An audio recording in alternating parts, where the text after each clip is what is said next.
is the Husqvarna FS450 2020 model. Someone has spent way too much money on it, matching anodised everything.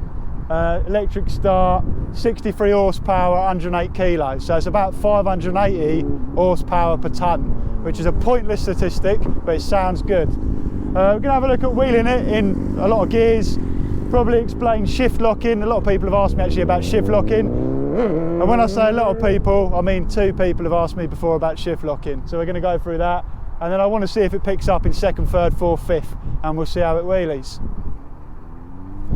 Okay, let's see what the Supermotos are all about. So, with Supermotos, you really want to be wheeling them, or learning to wheelie them in 2nd gear. 1st gear is too short and it's too snatchy normally, so by the time you've clutched up in 1st, you've kind of run out of revs. And the clutch, if I get over it, it's that. That's all you need from that clutch, because they've got so much torque. We're going to start wheeling it sitting down. Now on a sports bike, you've got the back of the seat to put your butt into. You can really wedge yourself in. On a Supermoto, the seat, you can slide all the way to the back of it. So what you want to do is shift lock. So switch to 2nd gear, don't let 2nd fall back down, and you can hook your foot under the gear shifter in 2nd and keep it there. And what that allows you to do is allow an anchor point. Now if you've got solid pegs, you can put your foot under the peg, but these pegs lift up, so you can't really do that. But it's really important to have yourself anchored in, because if there's any weight in your arms, you'll struggle to do the clutch and you'll struggle to turn the throttle off, basically. So what we're going to do, I use 1 finger on the Supermotos because I got such light clutches. We go 1st, click to 2nd, don't let the shifter come down, and just sail it along really.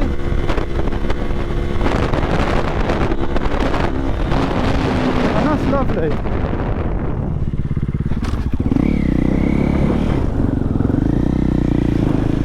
So go back into 1st gear, click to 2nd, I haven't let the shifter come down, 20 mile an hour, a little blip, and that's plenty good. I'm not stabby on the throttle. The throttles on Supermotos are really choppy. Well, you can be really choppy, you know, like, oh, I've just killed it. So you can be really choppy, but you don't want to be choppy. You just want to be nice and relaxed. Okay, so just to recap, you don't need much clutch. Let me try and focus on the clutch. It's that. Hopefully you can see that there. My throttle hand, all I'm doing is I'm giving it a little bit of gas to get it up, and then my throttle hand is nice and smooth. The higher your wheelies get, the smoother that throttle hand needs to be. So watch my throttle. I'm up. It's just small movements. It's not like much at all. If you start getting choppy with it, what you end up doing is dropping the bike too much, bringing it back up to it. Let me show you. So this is a choppy one on purpose. Can you see how much more there is to do? You just want to be nice and smooth. The suspension on this bike feels unbelievable for stoppies. Fuck knows what it's like off-road. Now I know a lot of people use knobbly tyres on these. I know this is the FR version, so it's the road going version. Knobblies kind of make the bike want to meander a little bit, especially on concrete. So this has got the Sumo tyres on and it wheelies lovely. You don't need to do very much to this at all. I mean, this is all tricked out with the Husqvarna bits and bobs. That's fancy. That's fancy. Real fancy. All right. But as a stock bike with the big fat upside down forks, it wheelies just fine, and it's much smoother than what I'm used to from normal Supermotos. I can just clutch up, and look at that, my throttle hand's doing very little, and I can just talk and wheelie and everything's all good. There's not really too much to this bike if you really want to wheelie it sort of for a distance, but I definitely recommend learning in 2nd gear.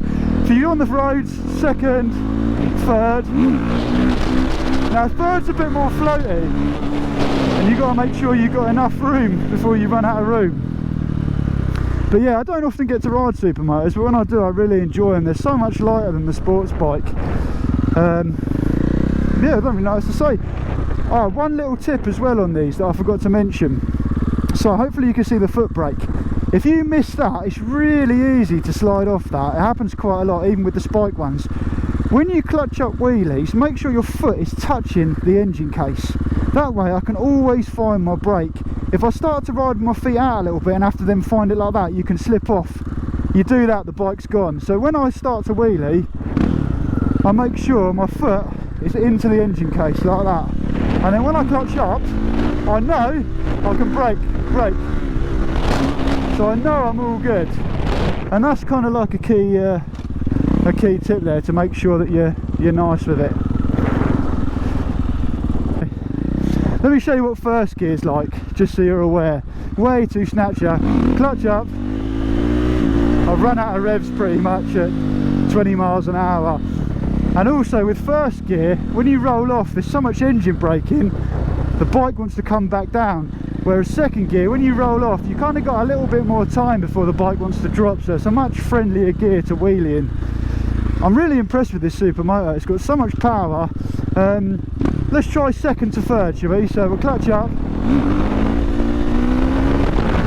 Third, fourth, fifth. So the way to change gear is get into second gear, clutch her up, and then all I do, I very slightly roll off the power, back on, roll off, back on. And that's how I change gears when I wheelie. It's not often I do it, but it's quite cool to go through the box sometimes. So we know it clutches up in third, we know it clutches up in second and first. What about fourth gear?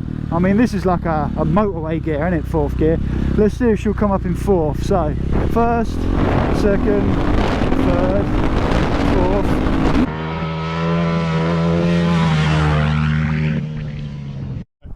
I just got to remember it's for YouTube. I'm not even holding the mic. Right, this is a good start. We're going to keep rolling with this. Josh thinks he's a European shite. I quite liked it. It's nice and light. I'm not good enough to do the whole swervy thing with it, but if you want to clutch up a wheelie in second gear, what's the strip? 100 metres? You can do a full 100 metres in second gear and it floats quite nicely. Brakes are sharp as anything, especially the front one, and it's got a hydraulic clutch, so I noticed that as the clutch was getting hotter, the biting point changed further and further in. I guess as the fluid's getting thinner, so that's something to watch out for. Love it as a wheelie bike. Will I spend 10 bags on it? No. It's kind of like a really nice, pretty bit of kit that's never ever going to see dirt, and if you want something that's never going to see dirt but looks very nice, I would buy this FS450. But yeah, nice bike. Thanks Lee for letting me ride it, and yeah, I'm not replacing the fuel. Cheers. Yeah. Look at that. That is not good. But this is what happens if you ride a Husky. Do you reckon that's what happened? You ride a Husky? Yeah, same here. Ride one of them pieces. European. They are shit. They are, like the tank. Yeah. I'd have to go ride. Next week we'll be reviewing the deadly and beautiful BMW S1000RR, the most powerful bike we'll probably ever have on the channel. Peace.